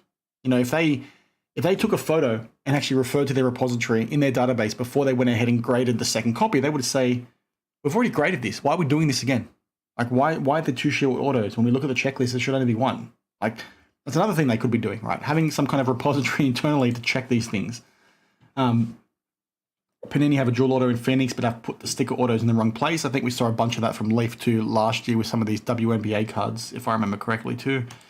Card company's been doing it for decades. Upper Deck with both Frank Thomas baseball players. Don Russ did it with both Reggie Whites, and Upper Deck with both Ryan Brauns. Like, mistakes happen, right? But I think there's ways, like I said, there's ways you could be fixing it. And sure, it's going to uptick the costs, right? Because you have to pay people more money to process these things. But ultimately, you're not going to be making the mistake. So isn't that the right thing to do? It's not a race, exactly. Should they only hire people with prior or current collecting knowledge? I don't think you're ever going to fix that either, right? Because most of these, especially at the grading companies, is like minimum wage stuff. So I don't think there's enough card collectors out there to fund those jobs. As far as I know, the sticker autos also need to stay because it accounts for a large amount of dollars in player deals. Dumping those complicates things a ton, yeah, which also makes sense, right? But I'm like, I don't think they're ever going to go away. Like, the thing they should go away, get rid of, is non-player worn jerseys. Like, why do they still exist? And it's just crazy the amount of money people pay for them, right? It just makes no sense to me. There's no excuse for not realizing they are grading the same numbered card. I agree. And I cover this in a few videos, and I think I try to share with you, Ben, previously around something for collect, right? Because you had a bunch of who were they? They were Patrick Mahomes. You had a Phoenix RPA that was patch swapped from a laundry tag to a shield, and BGS graded both copies and didn't realize they graded both copies, and it is 100% without a shadow of a doubt patch swapped. And then you also had some other players as part of the same submission to BGS that were also patch swapped from a laundry tag to a shield. And the way we sort of figured that out was because they had the same dodgy looking shields within them. So I'm just going to quickly bid on this card before it ends. I'm hopefully going to buy another Lord of the Rings card. Not graded, but it's fine. It's pretty cheap. Oh no, I got outbid. Never mind. Sad times. Yeah, so I'm not sure if you saw that video, Ben, but maybe we can connect afterwards. But it's an important one because it was, someone correct me, you guys in the comments will know who it was. NFL player, what's his name? It wasn't a Smeagol card, it was another Ian Home, but it sold pretty cheap, sold for $120 Australian, which is about 80-90 US. Non-graded though, but it's fine. I'll try and get it later. Give me 1 sec. I'm going to find this video because I don't remember the name. It wasn't Brock Purdy. I've got a playlist for it. Let me see if I can find it because it's going to annoy me if I don't remember what it is.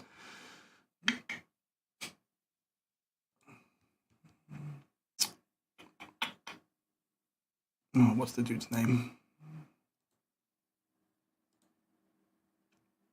Lamar Jackson. Okay, there we go. So the way this came to light was there was a few cards that showed up, Ben, that were, and for everyone else, some Lamar Jackson duplicate shields popped up, and we did a few videos, and then more came to light. And then off the back of that, we found out there was actually a Patrick Mahomes that looked like it was patch swapped as well. And for even more information, I think I've done like 6 or 7 videos of this. That's why my mind is not remembering things clearly. But it turns out that the Patrick Mahomes was patch swapped. So it was from Panini Phoenix, the product they released for 1 year. They patch swapped the laundry tag 1 of 1 to be the Nike logo 1 of 1. And what we sort of realized was the patch swapped one, after confirming it was patch swapped, was sent to BGS, and the cards I'd previously raised as being duplicates were submitted as part of the same submission to BGS, the Lamar Jacksons that I just mentioned. And it's pretty explicit and pretty, I'm pretty confident they were all patch swapped because the shields are very dodgy. I just explained it really poorly, but check out the videos if you haven't seen it, because essentially there's a Patrick Mahomes RPA out there that's patch swapped that BGS don't acknowledge and won't acknowledge. And they basically said to me when I messaged them, because I finally got in touch with them after like chasing them for 6+ months, they said to me, what are we meant to do? And my response to them was, well, double check that you're not grading the same card twice. And if you are, why they both showing up? Or trying to reach out to Panini to try and work out whether or not they're patch swapped or not. I just, worded that extremely poorly. Long story short is, some duplicate cards popped up. They had very dodgy looking shields in them. There was only meant to be 1 shield RPA for each player. There was multiple. The dodgy ones looked very, very dodgy. There was consistency amongst multiple players because they all looked very, very dodgy. And then further investigation basically confirmed they were patch swapped. So check that video series out. I've got the playlist pinned on my channel if you want to check it out. It's called Duplicate and Patch Swapped 1 of 1 Saga is what my video series is called. If sticker orders have to stay, then the design of the card where the sticker is enclosed. Sorry. If sticker orders have to stay, then design the card to where the sticker is enclosed and you don't notice. Yeah. So basically incorporate it, right? But they're lazy. They're not going to do that. I hate fat fingers too, mate. Don't worry, I've got them. Seems like all this silliness is multiplying. I hope PSA, Fanatics, etc. can reel this shit in. I think they're going to have to be honest, because I think the market's going to get a little bit worse, to be honest with you, and they're going to have to get better in order for it to happen. Yeah, like $1,000 Canadian. Was a rep for Upper Decks as tops to get cards hand signed when they were in Philly. NFL was the hardest, but the other leagues were easy. NFL only had 1 chance, but had 3 days for the others. Read the book, the fix is in, and the fix is still in. Games and players are entertainment and money. Quit paying money to go watch these scripted games for entertainment. I'll check those out. I've never understood the trust in PSA. One of the cards, what's like the first card they signed, right? The Wagner is rumored to be trimmed or confirmed to be trimmed, isn't it? So yeah, interesting. Does KSA have a gem mint and valid graded cards? Could be. What's KSA, mate? There's been one hobby company we haven't been able to get in touch with despite dozens of requests, and it rums back. Yeah, well, I finally got a response from them, like I said, in regards to this situation, and I was gonna follow up with them more harshly, but their response basically left me a bit gobsmacked because it was essentially like, "What the heck do you expect us to do?" And my mind is like, "Well, you're a grading company, right? Your job is there to grade these things and provide third-party authentication to the hobby to bring some confidence for buyers. So when you are grading a 1 of 1, or any card for that matter that's serial numbered, I would expect you guys to have that stored somewhere in a database so that if this card ever does come back in, you can check your database and say, have some automatic flag, right, as part of the submission, right? It automatically get notified as being, well, guess what, Mr. Grader, we've actually had this card before. What's going on? And you would check your database and say, well, hang on a minute, these are the exact same cards. Somebody cracked it out and resubmitted it. We're going to give back the same grade. We're not going to look at this thing again because we've graded this previously. We're going to stand by our opinion. Or if it's coming back and it doesn't look like the one that was graded previously, they could sit back and say, well, is this card a duplicate? Is it a fake? Is it patch swapped? What the heck is going on? Let's talk to Panini. That's what I would have expected Becca to do in that situation, or any grading company to do in that situation. But they don't do it, right? They just have your card come in, they grade it, and they send it back out. And from my understanding, PSA is meant to be tracking serial numbers of cards when they grade them. But so many slip through that it tells me they're not actually doing that. So again, another mini rant, but it's one of those things that really pisses me off because it's such a simple fix for these companies, yet they don't want to go ahead and do it. Like obviously they have to fix their processes and systems to track this stuff. But if you're a company putting your name to something and your whole business premise is to be a third-party grader and you're not going to be doing it to the best of your ability, then why are you even doing it in the first place?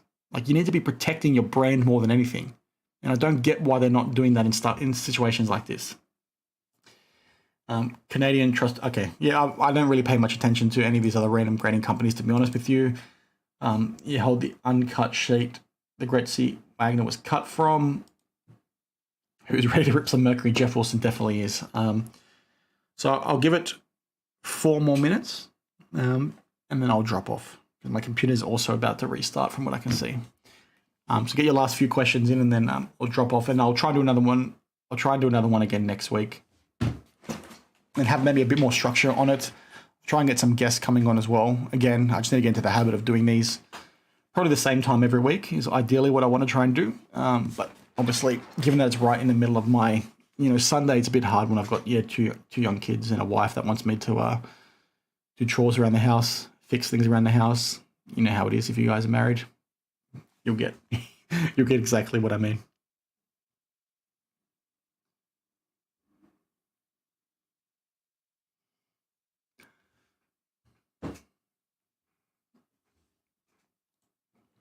I've got some from a few different sets, but the main one that I'm chasing is Fellowship. So Fellowship, I've only got Christopher Lee. I've got autos from the other films, but Fellowship is the one that I'm trying to build the most. So I've got Pippin. I think I've got, who else do I have from the other sets? Some of the random characters as well, because I bought a bunch for like really cheap, but Fellowship is the one that I'm only really caring about. So I'm not sure if all of yours are from Fellowship, but I want them all, right? So that's what I'm working towards. I think the only one that I want aside from that is going to be Smeagol, because I don't think, Andy Serkis, because I don't think he's in Fellowship. I think he's only in Two Towers. Could be wrong on that. And then also Peter Jackson, because I think he's in Two Towers and Return of the King, but he's not in the others. So we're going to have some competition, Ben, but if you find any, let me know, because that's what I'm trying to build out next. An interesting one that you might find interesting, given that you're chasing these things. You're only chasing Fellowship of the Ring, but if you want to get Peter Jackson, so he was only in Two Towers and Return of the King, but his Return of the King autograph is a lot rarer.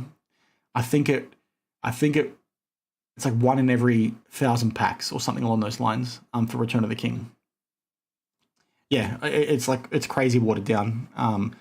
But his auto is a lot rarer from Return of the King if that's the one you want to get, if that matters to you. But to me, it doesn't. I'm just going to buy the cheaper one of the two. But Fellowship is the way to go, in my opinion, because it's the OG set. And it's got some pretty cool things. So you've got most of it, right? You've got, I guess the expensive one for you left is going to be Ian McKellen, and that's going to be super expensive. You're talking like $1,500 minimum USD, if not more. So I don't know if I'm going to get it anytime soon, but I want to try and get it before the dude passes away, to be perfectly honest with you, because it's going to skyrocket after that. And they obviously got the new films coming out too. That might be one film, might be two films, still working it through, but I want to try and get it before that happens. I'm sure there are. Like, hockey's not super big over here, but I'm sure there are. Like, with all the expats that have come from, the US and Canada, I'm sure there are plenty.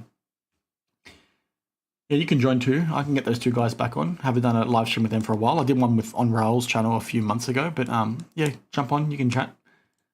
They make robots do chores now for 30 grand. I just need to get a few sponsors first before I can afford one, or maybe get access to one of these CT scanning machines so I can take advantage of it.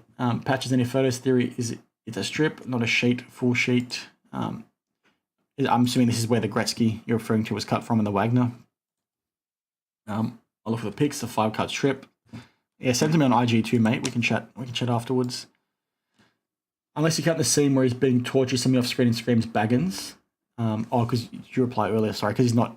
You're talking about Gollum, right? Not being in the first film. Let's set up the Sports Illustrated Kids Tiger to being graded. I'm not reading that half right. John Rhys Davis has been surprisingly expensive because I don't think he signs much. Who does he play again? Let me see. Oh, right. Yeah, he signs like Sweet F4.